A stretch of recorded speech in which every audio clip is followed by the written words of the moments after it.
സംസ്ഥാനത്ത് അമീബിക് മസ്തിഷ്ക ജ്വരം വലിയ ആശങ്ക പടർത്തുകയാണ്. അപ്പോൾ എവിടെയൊക്കെയാണ് കേസുകൾ, എന്തൊക്കെയാണ് ആരോഗ്യവകുപ്പ് സ്വീകരിക്കുന്ന നടപടികൾ എന്നുള്ളത് നമുക്കൊന്ന് പരിശോധിക്കാം. കേസുകൾ നോക്കുകയാണെങ്കിൽ തിരുവനന്തപുരം, കൊല്ലം, കോഴിക്കോട്, വയനാട്, മലപ്പുറം ജില്ലകളിലാണ് ഇപ്പോൾ കേസുകൾ ഉള്ളത്.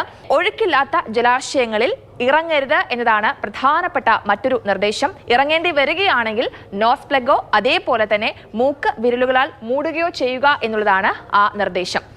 ശുദ്ധീകരിക്കാത്ത ജലാശയങ്ങളിൽ നീന്തുമ്പോൾ തല വെള്ളത്തിന് മുകളിൽ സൂക്ഷിക്കാനായിട്ട് പ്രത്യേകം ശ്രദ്ധിക്കുക. മുങ്ങിപ്പോകാതിരിക്കാൻ നോക്കുക. നീന്തൽ കുളങ്ങൾ, അതേപോലെ തന്നെ വാട്ടർ തീം പാർക്കുകൾ, സ്പാകൾ എന്നിവയൊക്കെ ക്ലോറിനേറ്റ് ചെയ്യാനും നിർദ്ദേശമുണ്ട്. സ്പ്രിംഗ്ലറുകൾ, ഹോസുകൾ എന്നിവയിൽ നിന്നും വെള്ളം മൂക്കിൽ പതിക്കാതിരിക്കാൻ പ്രത്യേകം എല്ലാവരും ശ്രദ്ധിക്കുക. അതേപോലെ തന്നെ ക്ലോറിനേറ്റ് ചെയ്യാത്ത വെള്ളം ഉപയോഗിക്കുമ്പോൾ ഒരു കാരണവശാലും മൂക്കിൽ പോകാൻ ഇടയാകരുത് എന്നതാണ് ആ നിർദ്ദേശം. ജലാശയങ്ങളിലേക്ക് മാലിന്യങ്ങൾ ഒരു കാരണവശാലും ഒഴുക്കരുത് എന്നതാണ് മറ്റൊരു കാര്യം. അതേപോലെ തന്നെ ജലസംഭരണികളും വലിയ ടാങ്കുകളും 3 മാസം കൂടുമ്പോൾ തന്നെ എല്ലാവരും വൃത്തിയാക്കുവാനായിട്ട് ശ്രദ്ധിക്കേണ്ടതുണ്ട്. ഇതൊക്കെയാണ് പ്രധാനമായിട്ടും പ്രധാനപ്പെട്ട നിർദ്ദേശങ്ങളായിട്ട് വരുന്നത്. എന്തായാലും ഈ അമീബിക് മസ്തിഷ്ക ജ്വരം വലിയൊരു ആശങ്കയാകുന്ന ഒരു സാഹചര്യത്തിൽ ജനങ്ങൾ ജാഗ്രത പാലിക്കുക, ആശങ്കപ്പെടാതിരിക്കുക എന്നൊരു നിർദ്ദേശമാണ് ആരോഗ്യവകുപ്പ് നൽകുന്നത്.